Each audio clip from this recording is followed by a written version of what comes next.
সিলেটের কোম্পানিগঞ্জের সাদা পাথর পর্যটন স্পটের লুট হওয়া পাথর উদ্ধারে বিভিন্ন জায়গায় অভিযান পরিচালনা করছে প্রশাসন। তারই ধারাবাহিকতায় লুট হওয়া 2.5 লাখ টন ঘনফুট পাথর উদ্ধার করা হয়েছে। শনিবার 16 আগস্ট সিলেট সদর উপজেলার ধুপাগুল পয়েন্ট এলাকার বিভিন্ন কাঁসার মিল ও মোহালদি গ্রাম থেকে এই 2.5 লাখ ঘনফুট পাথর জব্দ করা হয়।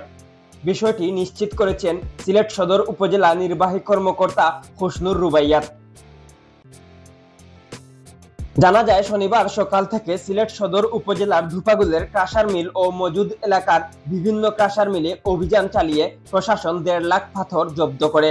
এছাড়া মোহালদি গ্রামে পাথর লুটকারীরা রাতের আধারে গাড়ি নিয়ে বিভিন্ন বাড়ি ও রাস্তার পাশে পাথর জব্দ করে রাখে।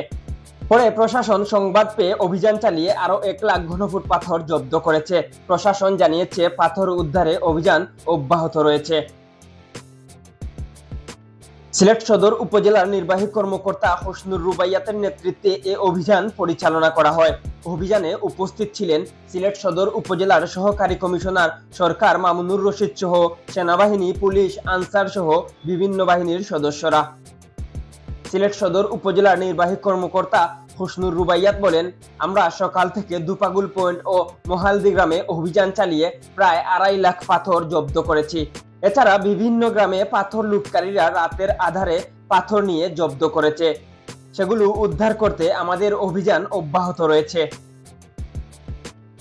এর আগে শুক্রবার দিনভর কোম্পানিগঞ্জের বিভিন্ন স্থানে অভিযান চালিয়ে প্রায় 1 লাখ ঘনফুট পাথর উদ্ধার করা হয়।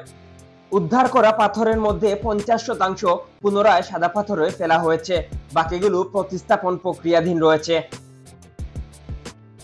এম কে তুহিন, আধুনিক ডেস্ক।